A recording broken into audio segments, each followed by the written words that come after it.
नमस्कार दोस्तों, जय हिंद। स्वागत है आप सभी का यूपी रेगुलर क्लासेस के इस ऑनलाइन प्लेटफॉर्म पे। और जैसा कि आपको पता है कि यूपी पीसीएस आरओ या की परीक्षाएं नज़दीक है और यूपी पीसीएस आरओ या में या किसी भी परीक्षा में सबसे ज़्यादा इंपॉर्टेंट है करंट अफेयर। ठीक है, और करंट अफेयर आप कैसे पढ़ते हो ये आपके ऊपर है। कोई रेगुलर नोट्स बनाता है, कोई मंथली मैगजीन खरीदता है, कोई किसी कोचिंग की मंथली वीडियोस या जो वीकली वीडियोस आती हैं, रेगुलर वीडियोस आती हैं वो देख लेता है, और या लास्ट में जो मैगजीन आती है वो देख लेता है। ठीक है ना, ये आपके ऊपर है आप कैसे पढ़ रहे हो। तो कुल मिला के जो आय दृष्टि आई है, जैसे मैंने आपको बताया था कि आय दृष्टि से जो करंट अफेयर है ये काफ़ी अच्छी मात्रा में आपको एग्जाम में देखने को मिलता है। ठीक है, यूपी पीसीएस में लगभग 30 से 35 प्रश्न, 35 प्रश्न आराम से, 30 भी नहीं 35 प्रश्न आराम से यूपी पीसीएस से मिल जाते हैं। आरओ में 25 प्रश्न, 25 से 26 प्रश्न यहाँ पे देखने को मिलते हैं करंट अफेयर में। अगर आपने करंट अफेयर ठीक तरीके से पढ़ लिया है, लगभग 6 से 8 महीने का, पीछे का 6 से 8 महीने का अगर अच्छे से पढ़ लिया है, तो ये 25 में से करंट अफेयर लगभग 15 से 18 सही हो ही जाएंगे आराम से। ठीक है, 15 से 18 बिल्कुल सही हो जाएंगे। यूपी पीसीएस में भी उसी अनुपात में ठीक ठाक हो जाएंगे। तो ओवरऑल कहने का ये मतलब है कि करंट अफेयर बहुत इंपॉर्टेंट है, और करंट अफेयर को एक सब्जेक्ट के तरीके पढ़ा जाए तो ज़्यादा बेटर रहता है। ठीक है, तो और अगर लगभग देखा जाए कि जैसे दिसंबर में एग्ज़ाम बता रहे हैं कि दिसंबर में होगा, तो उस हिसाब से लगभग 2 महीने बचे हुए पीसीएस के और 2.5 महीने के लमसम बचे हुए आरओ के। बहुत ही सिंपल तरीके से करंट अफेयर पढ़ेंगे। मैं ये आपसे कहूँगा कि जो आय दृष्टि की बुक है ये जरूर खरीद लेना आप लोग। पीडीएफ आपको हर जगह मिल जाएगी। पीडीएफ से बिल्कुल पढ़ाई नहीं होती है, इसको आप बिल्कुल हार्ड कॉपी इसकी पहले लेकर आना। ठीक है, अगर ले लियो अच्छी बात है, वरना इसको बुक को आप जरूर परचेस करना, उसके बाद इसको पढ़ना। पढ़ना कैसे है, कितना डिटेल चलना है, वो आपको इस वीडियो से जानने को मिलेगा। ठीक है, तो चलिए शुरुआत करते हैं सेशन की। उससे पहले चैनल पर नए हैं सब्सक्राइब, वीडियो को लाइक और शेयर जरूर कर देना। तो सबसे पहले जो हमारा इंपॉर्टेंट है देखते हैं।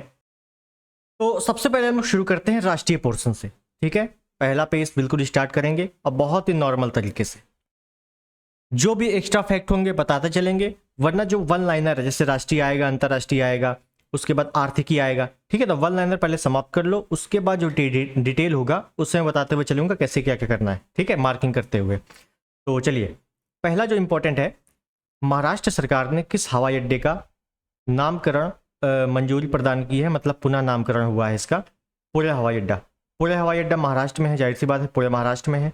तो इसका नामकरण हुआ क्या है, क्या नाम रखा गया है, जगत गुरु संत तुकाराम महाराज अंतरराष्ट्रीय हवाई अड्डा। तो भारत में अलग अलग तरह के हवाई अड्डे हैं। यूपी में भी आपको हवाई अड्डा मैंने आपको बताया हुआ है कौन कौन सा है। तो ये नामकरण चेंज हुआ है हाल ही में, कब, 23 सितंबर 2024 को। डेट आपको किसमें किसमें ज़्यादा याद रखनी है वो बताते हुए चलेंगे। तो अभी आपको याद रखना है कि पुणे हवाई अड्डे का नाम बदल दिया गया है, क्या है, संत तुकाराम महाराज अंतरराष्ट्रीय हवाई अड्डा। अगला है छठवें राज्य खाद्य सुरक्षा सूचकांक। छठवा राज्य खाद्य सुरक्षा सूचकांक है, इंपॉर्टेंट है क्योंकि इंडेक्स से प्रश्न बिल्कुल आते हैं। राज्य खाद्य सुरक्षा सूचकांक में शुरुआत के 4 देखेंगे तो पहले नंबर पे केरल है, फिर तमिलनाडु है, फिर जम्मू कश्मीर है, गुजरात है। इसी को कैसे पूछा जा सकता है कि छठवें राज्य खाद्य सुरक्षा सूचकांक में पहले नंबर पे केंद्र शासित प्रदेश कौन सा है, तो आप करोगे जम्मू कश्मीर। पहले नंबर पे केंद्र शासित प्रदेश कौन सा है, तो जम्मू कश्मीर है, लेकिन राज्य कौन सा है, तो केरल है। तो केरल, तमिलनाडु, जम्मू कश्मीर, गुजरात। हो सकता है ऐसे क्रम लगाने को भी आ सकता है, या राज्य पहले पूछ ले या केंद्र शासित प्रदेश पहले पूछ ले, इसको देख लेना है। अगला है, केंद्र सरकार ने किस केंद्र शासित प्रदेश की राजधानी का पुनः नामकरण करने का निर्णय लिया है, अंडमान निकोबार। तो ओवरऑल बात इतनी है कि अंडमान निकोबार की जो राजधानी है, क्या, पोर्ट ब्लेयर। इसकी राजधानी क्या है, पोर्ट ब्लेयर।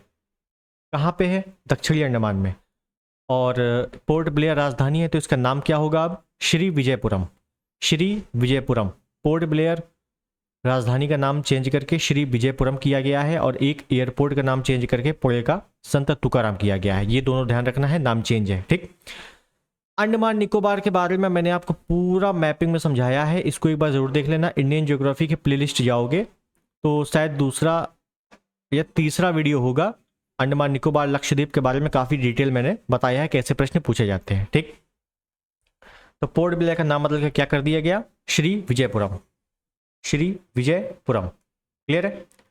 आगे देखें, दूसरा अंतरराष्ट्रीय बौद्ध मीडिया सम्मेलन, सेकेंड नंबर का है अंतरराष्ट्रीय बौद्ध मीडिया सम्मेलन कहाँ पे आयोजित हुआ? नई दिल्ली में। सिंपल सा है। इंपॉर्टेंट है यूपी का। यूपी में आपको जहां जहां भी राष्ट्रीय पोर्शन में मिले उसको टिक करते हुए अलग से नोट भी कर लेना है, ठीक है, क्योंकि यूपी इंपॉर्टेंट है। किसने उत्तर प्रदेश में सैनिक स्कूल का उद्घाटन किया? तो उत्तर प्रदेश में सैनिक स्कूल का उद्घाटन 7 सितंबर को हुआ है। कहाँ पे हुआ है? गोरखपुर में। तो गोरखपुर में सैनिक स्कूल बना है। अब पहला नाम दिमाग में आएगा योगी आदित्यनाथ, जो कि है गलत, ठीक है। तो किसने उद्घाटन किया है? जगदीप धनखड़ ने। कौन है? उपराष्ट्रपति है। कौन है? उपराष्ट्रपति, ठीक है। 14वें नंबर के उपराष्ट्रपति जगदीप धनखड़ हैं। इन्होंने सैनिक स्कूल का उद्घाटन गोरखपुर में किया है। आगे है, पीएम मोदी ने वीडियो कॉन्फ्रेंसिंग के जरिए जल संचय जन भागीदारी योजना या जल संचय जन भागीदारी पहल की शुरुआत की है। कहाँ? सूरत, गुजरात में। जल संचय जन भागीदारी की पहल की शुरुआत किसने की? पीएम मोदी ने की। कहाँ? सूरत, गुजरात में। सूरत ताप्ती नदी के किनारे है। जल संचय जन भागीदारी किस अभियान से जुड़ा है? तो जल शक्ति अभियान है। कैच द रेन एक अभियान चला था ना, उसी के अंडर में है ये जल संचय जन भागीदारी। क्लियर? राष्ट्रपति द्रौपदी मुर्मू ने कहा विश्व शांति बुद्ध विहार का उद्घाटन किया है? विश्व शांति बुद्ध विहार, तो याद रखना है विश्व शांति बुद्ध विहार का उद्घाटन किसने किया है? द्रौपदी मुर्मू ने। कहां पर? लातूर। लातूर कहाँ है? महाराष्ट्र। अगर आप इंडियन ज्योग्राफी का देखोगे घटना चक्र, तो आपसे सीधे सीधे कुछ शब्द पूछे जाते हैं। जैसे लातूर है, वहां पे क्या पूछा गया था? लातूर कहाँ पे है? महाराष्ट्र में है, गुजरात में है, बिहार में है, ऐसे प्रश्न बनते हैं, ठीक है। तो लातूर कहाँ है? महाराष्ट्र में है, ठीक। तो जो जो नाम आता जाएगा थोड़ा बहुत देखते हुए चलना है, क्योंकि करंट से ही आपके नाम जोड़ते चले जाते हैं। आगे देखें तो याद हो गया कि विश्व शांति बुद्ध विहार का आयोजन लातूर, महाराष्ट्र में द्रौपदी मुर्मू ने उद्घाटन किया है। द्रौपदी मुर्मू 15वें नंबर की राष्ट्रपति है। उत्तर प्रदेश सरकार ने किस विश्वविद्यालय के मुख्य भवन में वैदिक 3D संग्रहालय बनाने की मंजूरी दी है? ओवरऑल बात इतनी है कि यूपी सरकार ने कहां पर वैदिक 3D संग्रहालय बनाया, या वैदिक 3D संग्रहालय कहां बनेगा उत्तर प्रदेश में? तो संपूर्णानंद संस्कृत विश्वविद्यालय। संपूर्णानंद संस्कृत विश्वविद्यालय कहाँ है? वाराणसी में। अब हो सकता है यही आपसे डायरेक्टली यूपी जीके में भी पूछ ले कि संपूर्णानंद संस्कृत विश्वविद्यालय कहाँ पे है? वाराणसी में। या मिलान के वाले क्वेश्चन में आ जाए, ठीक है, तो ध्यान रखना है। तो अब ये जो वैदिक 3D संग्रहालय बनाने की मंजूरी मिली है संपूर्णानंद संस्कृत विश्वविद्यालय वाराणसी में, ये किसको समर्पित होगा? ये संग्रहालय किसको समर्पित होगा? तो जाहिर सी बात है कि 3D वैदिक संग्रहालय ना, तो वेदों से संबंधित ज्योतिष होगा, उसमें खगोल विज्ञान, वैदिक साहित्य, यही सब होगा। नॉर्मल सी बात है। उसके बाद है प्रोजेक्ट नमन। दिख रहा है आपको अच्छे से? हाँ। प्रोजेक्ट नमन की शुरुआत किसने की? तो प्रोजेक्ट नमन की शुरुआत इंडियन आर्मी ने की है। Indian army. प्रोजेक्ट नमन की शुरुआत इंडियन आर्मी ने की है। क्यों की है? जो रिटायर फौजी हैं या फौजी के जो परिवार हैं उनकी सहायता के लिए। बस आपको एक लाइन याद रखना है कि जो रिटायर फौजी हैं या जो फौजी के परिवारजन हैं उनकी सहायता के लिए प्रोजेक्ट नमन इंडियन आर्मी ने शुरू किया है, ठीक है, भारतीय थल सेना ने।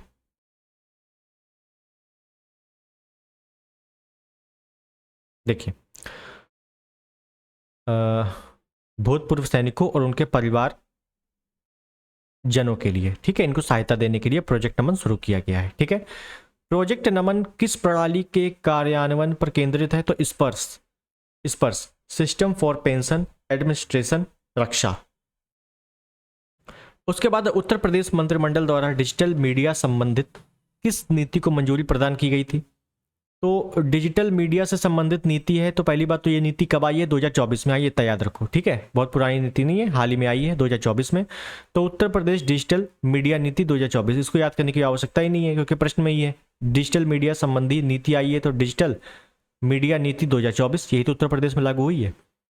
उसके बाद इंपॉर्टेंट है कि उत्तर प्रदेश में राज्य पिछड़ा वर्ग आयोग का अध्यक्ष किसे चुना गया है? राज्य पिछड़ा वर्ग आयोग का अध्यक्ष तो ये राजेश वर्मा। कौन चुने गए हैं? राजेश वर्मा चुने गए हैं, ठीक है। उसके बाद है बिहार खेल विश्वविद्यालय एवं राज्य खेल अकादमी का उद्घाटन कहाँ किया गया है? बिहार खेल विश्वविद्यालय और राज्य खेल अकादमी, तो बिहार खेल विश्वविद्यालय जाहिर सी बात है बिहार में होगा, कहाँ, नालंदा में। कहाँ, नालंदा, ठीक है, राजगीर नालंदा में। उसके बाद मोस्ट इंपॉर्टेंट ये वाला पोर्शन, अब बिल्कुल चांसेस है कि इस बार यहाँ से प्रश्न बनेंगे। केंद्र सरकार ने, केंद्र शासित प्रदेश है एक जिसका नाम है लद्दाख, तो लद्दाख में कितने नए जिले बनाए हैं? तो लद्दाख में नए जिलों की संख्या कितनी है? 5। अब ये जिले कौन कौन से बने हैं? तो लद्दाख में ही आपकी नुब्रा घाटी है, नुब्रा, जास्कर श्रेणी है, द्रास है, साम और चांगथांग। क्या है? चांगथांग। तो याद रखना है कि जास्कर, नुब्रा, द्रास, साम, चांगथांग, ये 5 नए जिले कहाँ बने हैं? लद्दाख में। उसके बाद है BHU, बनारस हिंदू विश्वविद्यालय, जिसकी स्थापना मदन मोहन मालवीय ने की थी। किस अकेडमी ने, मतलब BHU और किस अकेडमी ने नेपाली भाषा और संस्कृति अध्ययन के लिए समझौता किया है? तो जाहिर सी बात है नेपाल अकेडमी। भाई BHU और किस अकेडमी ने नेपाल भाषा के समझौता किया है? नेपाल भाषा के लिए समझौता किया है, तो नेपाल अकेडमी। क्लियर?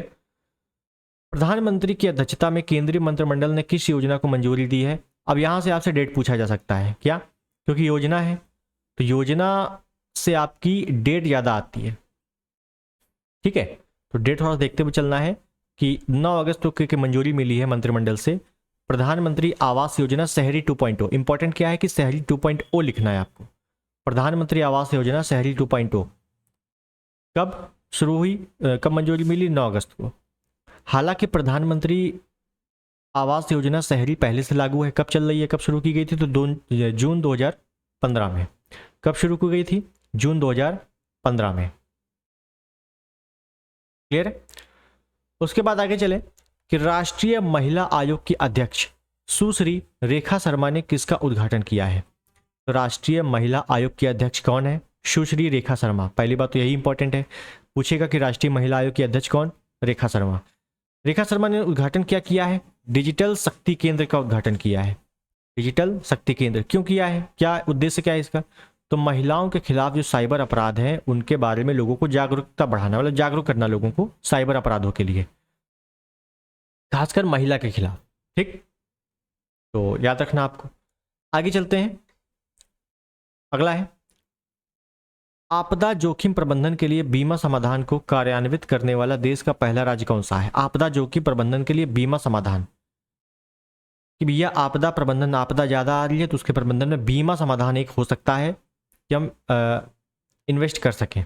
तो किसने, ये पहला राज्य कौन है जिसने कार्यान्वयन को करने को मंजूरी दी है या शुरुआत की है? नागालैंड। कौन है? पूर्वोत्तर का राज्य है नागालैंड। देश में 3 नए आपराधिक कानूनों के सुचारू कार्यान्वयन को सुनिश्चित करने हेतु कौन से 4 ऐप शुरू किए गए हैं? क्यों शुरू किए गए हैं? आपराधिक कानून, जो 3 नए आपराधिक कानून आए हैं उनको सुचारू रूप से बढ़ाने के लिए, या मैं ऐसे बोल दूं उनके विस्तार के लिए कि सब लोग जान सके, तो 4 ऐप शुरू किए गए हैं। किस लिए? 3 आपराधिक कानूनों के लिए। ई साक्ष्य, न्याय सेतु, न्याय श्रुति, ई समन। तो ई समन, ई साक्ष्य और न्याय सेतु, न्याय श्रुति। ठीक है, न्याय ने एक तरफ कर दो, ई एक तरफ कर दो, ऐसे याद हो जाएगा। उसके बाद मोस्ट इंपॉर्टेंट, उत्तर प्रदेश के गोरखपुर से लेकर पश्चिम बंगाल तक 519 किलोमीटर। मोस्ट इंपॉर्टेंट क्या है कि 519 किलोमीटर, यहां से आपके डिजिट भी पूछे जाते हैं। 519 किलोमीटर लंबा एक्सप्रेसवे बनेगा। कहाँ? गोरखपुर से पश्चिम बंगाल जाएंगे, 519 किलोमीटर लंबा एक्सप्रेसवे बनेगा। नाम क्या है? गोरखपुर सिलीगुड़ी एक्सप्रेसवे। गोरखपुर सिलीगुड़ी एक्सप्रेसवे कहाँ से होकर जाएगा? तो गोरखपुर यूपी, यूपी के बाद बिहार, बिहार के बाद पश्चिम बंगाल, यही तो मिलेगा, यूपी, बिहार, पश्चिम बंगाल। ठीक है, देखिए, ठीक है, ये लिखा हुआ है यूपी, बिहार, पश्चिम बंगाल। तो इंपॉर्टेंट क्या है कि 3 राज्यों से होकर गुजरेगा। कौन? गोरखपुर सिलीगुड़ी एक्सप्रेसवे 519 किलोमीटर लंबा है। भारत की पहली भूतापीय विद्युत परियोजना का निर्माण कार्य कहाँ प्रारंभ किया गया? भूतापीय, भूतापीय कैसी है? मैंने बताया था आपको इंडियन ज्योग्राफी वाले पोर्शन में। नवीकरणीय ऊर्जा स्रोत है या अपरंपरागत ऊर्जा स्रोत है, गर्म जल का स्रोत है। कुल मिला के क्या है? गर्म जल का स्रोत। भूतापीय विद्युत परियोजना क्या है? गर्म जल का स्रोत। और गर्म जल के स्रोत जो प्रमुख हैं, तो अगर उत्तर भारत में जाएंगे बिल्कुल तो हमें मिलेगा पूगा घाटी, लद्दाख में। पूगा घाटी कहाँ है? लद्दाख में। सेचर घाटी, नुब्रा घाटी, पूगा घाटी एक साथ है, तो पूगा घाटी में गर्म जल का स्रोत है, तो वहीं पर भूतापी परियोजना का उद्घाटन हो रहा है, शुभारंभ हो रहा है। और भी बहुत जगह हैं, जैसे मणिकर्ण हिमाचल प्रदेश में है, तपोवन उत्तराखंड में है, राजगीर बिहार में है, और एक है सूरज कुंड, वो भी बिहार में ही है ना। तो ऐसे तमाम तरीके, तातीपाका, तप्त पानी, ये उड़ीसा वाले क्षेत्र में है। तो इस हिसाब से कई सारे जल विद्युत भूतापीय परियोजनाएं लग सकती हैं। तो गर्भ जल के स्रोत ये सभी जगह हैं, मैंने आपको इंडियन ज्योग्राफी में बता दिया है। उसके बाद है केरल के वायनाड को भारतीय अंतरिक्ष अनुसंधान संगठन द्वारा 2023 में तैयार किए गए भारत के भूस्खलन एटलस में कौन सा स्थान दिया गया है। तो ओवरऑल याद रखना है कि भारतीय अंतरिक्ष अनुसंधान संगठन इसरो ने क्या किया है, एटलस भूस्खलन एटलस जारी किया है। क्या याद करना है कि इसरो ने भूस्खलन एटलस जारी किया है। एटलस मतलब मानचित्र। तो भूस्खलन एटलस में पहले नंबर पे उसने रुद्रप्रयाग को रखा है। किसको रखा है? रुद्रप्रयाग को रखा है। 13वें नंबर पे वायनाड को रखा है, क्योंकि अभी आपने देखा होगा वायनाड में भूस्खलन हुआ था, बाढ़ टाइप की आ गई थी और लगभग 5 से 6 पूरे गांव बह गए थे। ठीक है, करंट का डेटा है, तो इसको थोड़ा ध्यान रखना है कि भूस्खलन एटलस में इसरो ने पहले नंबर पे रुद्रप्रयाग को रखा है, 13वें नंबर पे वायनाड को रखा है, केरल में है। राष्ट्रीय हिंदी विज्ञान सम्मेलन मोस्ट इंपॉर्टेंट है क्या? राष्ट्रीय हिंदी विज्ञान सम्मेलन कहाँ आयोजित हुआ? भोपाल में। हिंदी विज्ञान सम्मेलन कहाँ आयोजित हुआ? भोपाल में 30-31 जुलाई को। यहाँ पे डेट इंपॉर्टेंट है, 30-31 जुलाई को, क्योंकि इस बार भी आरओ में आपसे क्या पूछा गया था, यही सम्मेलन टाइप का पूछा गया था, डेट भी पूछी गई थी। तो राष्ट्रीय हिंदी विज्ञान सम्मेलन भोपाल में 30-31 जुलाई को। थीम क्या है इसका? तो अमृतकाल में राष्ट्रीय वैज्ञानिक चेतना का उन्नयन। एक बार पढ़ लोगे तो समझ में आ जाएगा, बाकी ऑप्शन में आएगा तो देख ही लोगे, है ना। मोस्ट इंपॉर्टेंट, अगला इंपॉर्टेंट ये भी है, क्या है? राष्ट्रपति भवन में एक दरबार हॉल है और एक अशोक हॉल है। समझिएगा, राष्ट्रपति भवन में कई सारे अलग अलग क्या कहते हैं लोकेशंस हैं, जिनके अलग अलग नाम हैं, जिसमें से एक है दरबार हॉल और एक है अशोक हॉल। तो दरबार हॉल का नाम बदल के कर दिया गया है गणतंत्र मंडप, और अशोक हॉल का नाम बदल के कर दिया गया है अशोक मंडप। ठीक है, याद रहेगा कि जो दरबार हॉल है इसका नाम बदल के गणतंत्र मंडप, और अशोक हॉल का नाम बदल के अशोक मंडप कर दिया गया है। ठीक है, उसके बाद है भारत के 500वें सामुदायिक रेडियो स्टेशन। भारत के 500वें सामुदायिक रेडियो स्टेशन का शुभारंभ कहाँ हुआ या उद्घाटन कहाँ हुआ? 500वें सामुदायिक रेडियो स्टेशन मेघालय। कहाँ पर? सॉरी, हाँ, मिजोरम। मेघालय नहीं, मिजोरम। कहाँ पर हुआ है 500वें सामुदायिक रेडियो स्टेशन का शुभारंभ? मिजोरम। राजधानी क्या है? आइजॉल। मोस्ट इंपॉर्टेंट अगला, जिसको थोड़ा सा डिटेल देखना पड़ेगा, सिंकुल-ला सुरंग। कौन सी सुरंग है? सिंकुल-ला सुरंग परियोजना। तो पहली बात तो सिंकुल-ला सुरंग है कहाँ पे? लद्दाख में है। सिंकुल-ला सुरंग है कहाँ पे? लद्दाख में है। सिंकुल-ला सुरंग परियोजना का शुभारंभ या निर्माण कार्य शुरू हुआ है लद्दाख में। तो इस सुरंग की ऊंचाई कितनी है? 15,800 फीट ऊंची है। लंबाई कितनी है? 4.1 किलोमीटर लंबाई है। और इसका जब निर्माण कार्य पूरा हो जाएगा सिंकुल-ला सुरंग परियोजना का, जो कि लद्दाख में है, तो विश्व की सबसे ऊंची सुरंग यही होगी, सिंकुल-ला सुरंग। ठीक है, तो ये भी थोड़ा सा ध्यान में रखना है। आगे चले,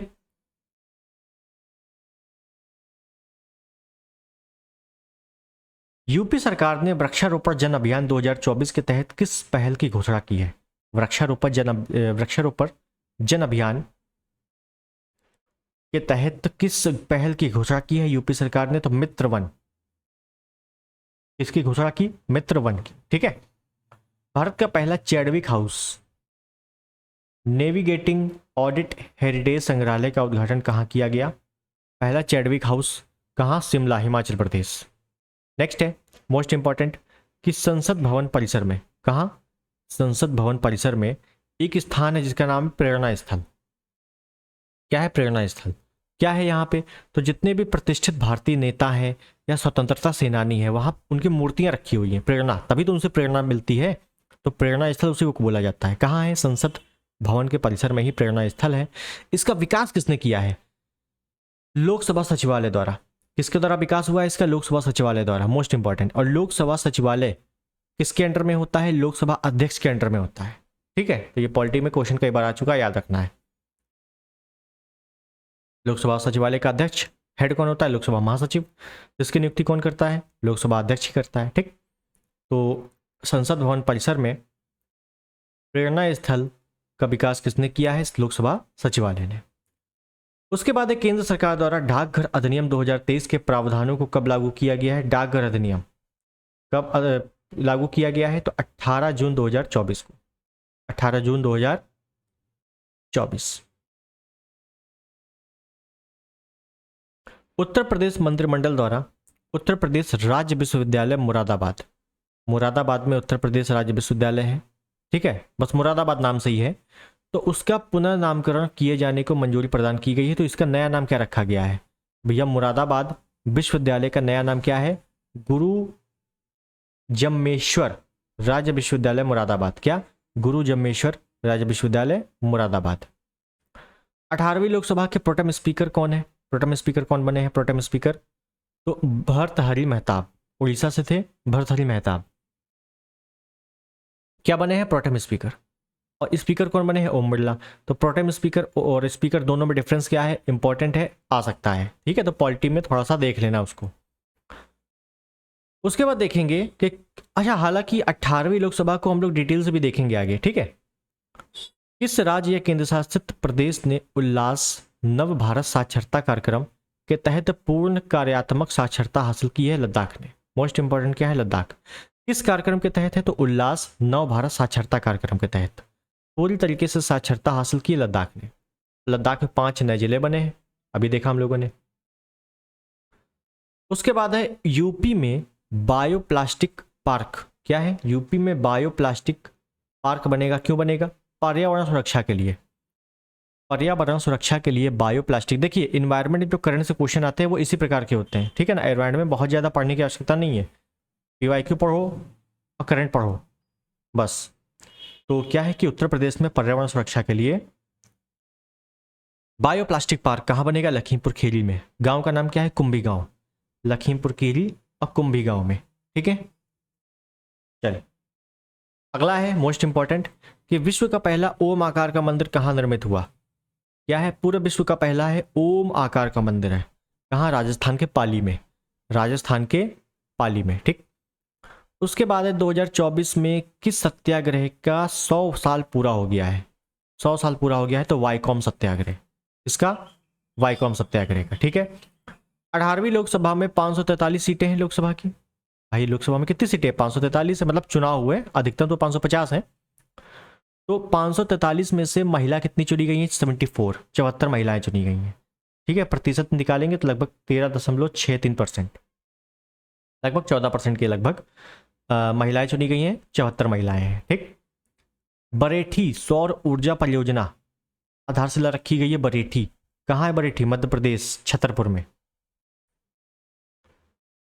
भारत की पहली बैटरी ऊर्जा भंडारण गीगा फैक्ट्री कहाँ स्थापित करने की घोषणा की गई है? बैटरी ऊर्जा भंडारण गीगा फैक्ट्री जम्मू कश्मीर में। कहाँ पे? जम्मू कश्मीर में। ठीक है, उसके बाद किस राज्य की पुलिस ने डिजिटल प्लेटफॉर्म जारी किया है? त्रिनेत्र 2.0। किस राज्य की पुलिस ने डिजिटल प्लेटफॉर्म जारी किया है? त्रिनेत्र 2.0। क्या है? डिजिटल प्लेटफॉर्म है। किसने? उत्तर प्रदेश पुलिस ने। उत्तर प्रदेश पुलिस ने। पानी के अंदर चलने वाली मेट्रो, पानी के अंदर चलने वाली मेट्रो, ये तो पढ़ाई होगा कोलकाता में, बेसिक सी चीज है, यूट्यूब पे काफी देखा होगा। कहाँ? कोलकाता में। आयुष्मान कार्ड आपको पता है? आयुष्मान कार्ड योजना।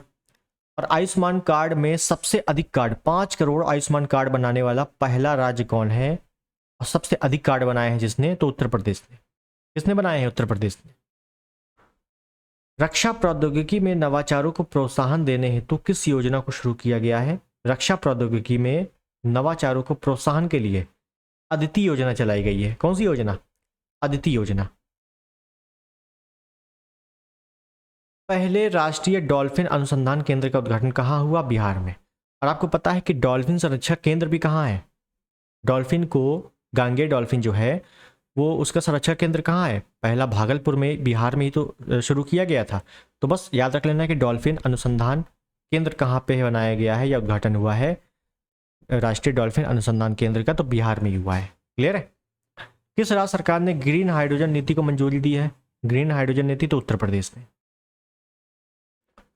18वां भारत डिजिटल शिखर सम्मेलन, 18वां भारत डिजिटल शिखर सम्मेलन का आयोजन कहाँ पे हुआ? मुंबई में। कहाँ हुआ? मुंबई में, 27-28 फरवरी को। पीएम मोदी ने उत्तर प्रदेश के कहाँ पर एम्स का उद्घाटन किया हाल ही में? मतलब हाल ही का मतलब है 25 फरवरी को, रायबरेली। एम्स का उद्घाटन कहाँ किया है? रायबरेली में। ठीक। विश्व की पहली विक्रमादित्य वैदिक घड़ी, विश्व की पहली विक्रमादित्य वैदिक घड़ी का उद्घाटन कहाँ पे हुआ? उज्जैन मध्य प्रदेश में। कहाँ पे? उज्जैन मध्य प्रदेश में। उसके बाद देश के सबसे लंबे केबल आधारित पुल सुदर्शन सेतु या सुदर्शन पुल का उद्घाटन पीएम मोदी ने कहाँ किया? तो पहली चीज क्या है? सुदर्शन पुल का उद्घाटन पीएम मोदी ने किया है। सुदर्शन, भाई सुदर्शन चक्र किसका है? भगवान श्री कृष्ण का। भगवान श्री कृष्ण कहाँ रहते थे? गुजरात में ही तो रहते थे, द्वारका। बस याद कर लो, कहाँ पे? गुजरात में। सुदर्शन पुल का उद्घाटन कहाँ हुआ? गुजरात में। किसने किया? पीएम मोदी ने। नवा रायसीना डायलॉग, 9वें नंबर का रायसीना डायलॉग का आयोजन कहाँ पे हुआ है? नई दिल्ली में। ये राजधानी में ही होता है, हर बार होता है। ठीक है।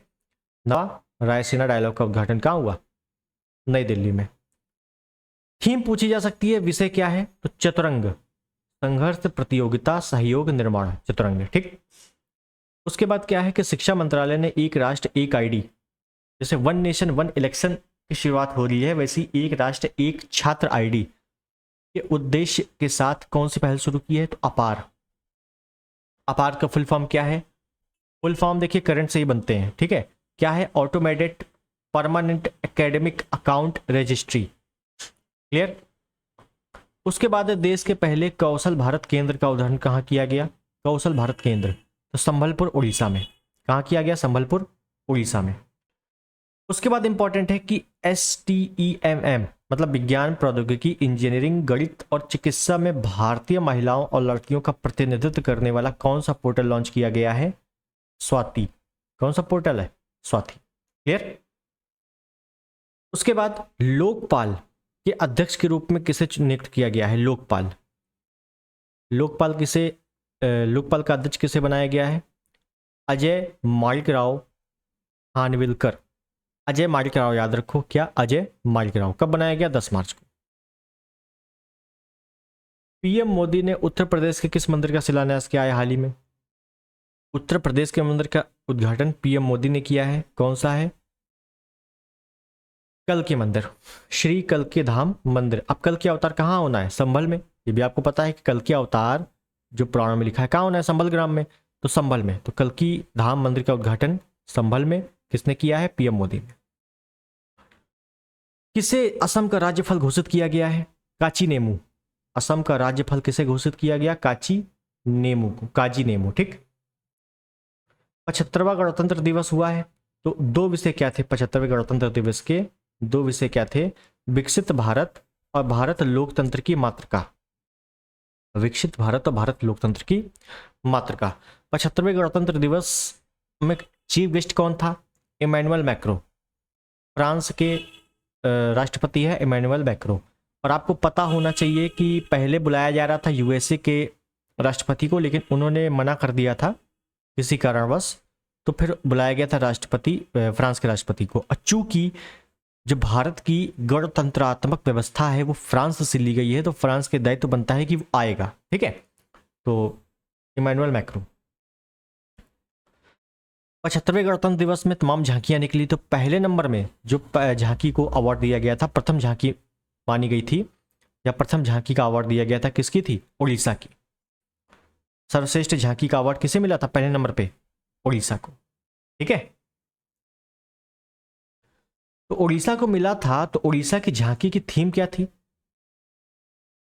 विकसित भारत में महिला सशक्तिकरण। क्या? विकसित भारत में महिला सशक्तिकरण। ठीक है। फिर है राज्य स्टार्टअप रैंकिंग 2022 में 1 करोड़ से अधिक जनसंख्या वाले राज्यों में सर्वश्रेष्ठ प्रदर्शनकर्ता कौन है? राज्य स्टार्टअप रैंकिंग में मतलब जो वहां के लोग हैं स्टार्टअप कर रहे हैं, 1 करोड़ से अधिक जनसंख्या वाले राज्यों में सर्वश्रेष्ठ प्रदर्शनकर्ता कौन बना है? तो पहले नंबर पे गुजरात है, फिर कर्नाटक है, फिर केरल है, फिर तमिलनाडु है। और जाहिर सी बात है, आपको पता है कि गुजरात में जाहिर सी बात है सब बिजनेस वाले हैं। दक्षिण भारत में जल्दी कोई सरकारी नौकरियों में नहीं जाता है, वो सब बिजनेस वाले हैं। सरकारी नौकरी की जो बेल्ट है वो आपका यूपी, बिहार और क्या ले लूँ, अगर मध्य प्रदेश भी बोल दें, उत्तराखंड बोल दें, ठीक है ना। तो ये बेल्ट खासकर सरकारी नौकरियों की है। दक्षिण में जाओगे तो वहाँ पे जल्दी कोई सरकारी नौकरी के पीछे नहीं है, वो बिजनेस में ज़्यादा है, ठीक है। एनवायरनमेंट वैसा है। श्रेणी ए राज्यों में नेतृत्वकर्ता किन्हें घोषित किया गया है इसी बिजनेस में? तो आंध्र प्रदेश, असम, मध्य प्रदेश, उत्तर प्रदेश, उत्तराखंड, ठीक है। उत्तर प्रदेश की बात करेंगे तो चौथे नंबर पे है। वाइब्रेंट गुजरात वैश्विक शिखर सम्मेलन 2024 का आयोजन कब किया गया? तो 10 से 12 जनवरी 2024 को, 10 से 12 जनवरी 2024 को किया गया था, ठीक है। तो ये वाइब्रेंट गुजरात वाला है, ये वर्ष 2024 में इसका कौन सा संस्करण आयोजित हुआ है? 10वां संस्करण। किस नंबर का संस्करण है? ये आपको दिख नहीं रहा होगा, 1 मिनट। किस नंबर का संस्करण है? तो 10वें नंबर का संस्करण है, ठीक है। कौन सा? वाइब्रेंट गुजरात वाला, ठीक है। तो ये इतना आपका क्या था? राष्ट्रीय पोर्शन। ये राष्ट्रीय पोर्शन इतना ही समाप्त हो गया, राष्ट्रीय पोर्शन, ठीक है। अब इन्हीं के बारे में काफ़ी डिटेल आगे दिया हुआ है, तो आगे हम लोग जैसे जैसे देखेंगे आगे बढ़ते रहेंगे। मैं ये कहना चाहता हूँ कि जो करंट अफेयर है वो आप रेगुलर पढ़ें और एकदम से ना पढ़ लें, ठीक है ना। रेगुलर पढ़ें, थोड़ा थोड़ा पढ़ें, टारगेट बना लें कि मुझे कितने पेजेस करने हैं। कोई 2 पेजेस करेगा, कोई 3 करेगा, कोई 4 करेगा। तो अपने अनुसार एक टारगेट बना ले कि इतना पेज मेरे को रोज पढ़ना है और उसी पेज का मेरे को रिवीजन भी करना है, ठीक है। तो इस हिसाब से आप बनाओगे तो आराम से हो जाएगा। लगभग अगर एक ही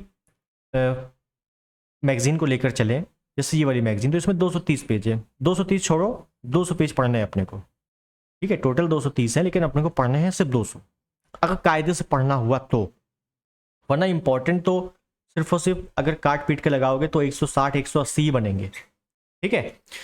इतने पेजेस हैं, तो अब लगभग 2.5 पेज या 3 पेज रेगुलर करोगे तो आराम से 2 महीने में पूरा कवर हो जाएगा रिवीजन के साथ।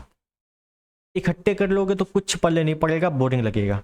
इस वजह से आराम से करो। करंट अफेयर को 1 या 2 घंटे या 2.5 घंटे रेगुलर दीजिए, बाकी अपना जीएस, हिंदी जो भी पढ़ना हो पढ़ते रहिए, ठीक है। मैं भी यही करूँगा, जो भी एक्स्ट्रा फैक्ट होंगे वो बताते हुए चलेंगे। तो पहले 1 लाइनर खत्म होने दीजिए, उसके बाद जब डिटेल में आएंगे तो डिटेल वाले पोर्शन में मैं आपको बताऊंगा क्या आपको पढ़ना है क्या नहीं पढ़ना। क्योंकि कई चीज़ें हैं भाई, बुक में तो पूरा ही पूरा दिया है ना, पूरा थोड़ी ना पढ़ लेना है अपने को, ठीक है। तो मेरे हिसाब से आपको चीज़ें समझ में आ गई होंगी। समझ में आ गई हैं तो राष्ट्रीय पोर्शन होता है समाप्त, और अंतर्राष्ट्रीय पोर्शन अगले टर्न पे हम लोग करेंगे। तो मिलते हैं अगले टर्न पे। चैनल पे नए हैं, सब्सक्राइब कर देना, वीडियो को लाइक कर देना, शेयर कर देना। मिलते हैं अगले टर्न पे, तब तक के लिए नमस्कार, जय हिंद, वंदे मातरम।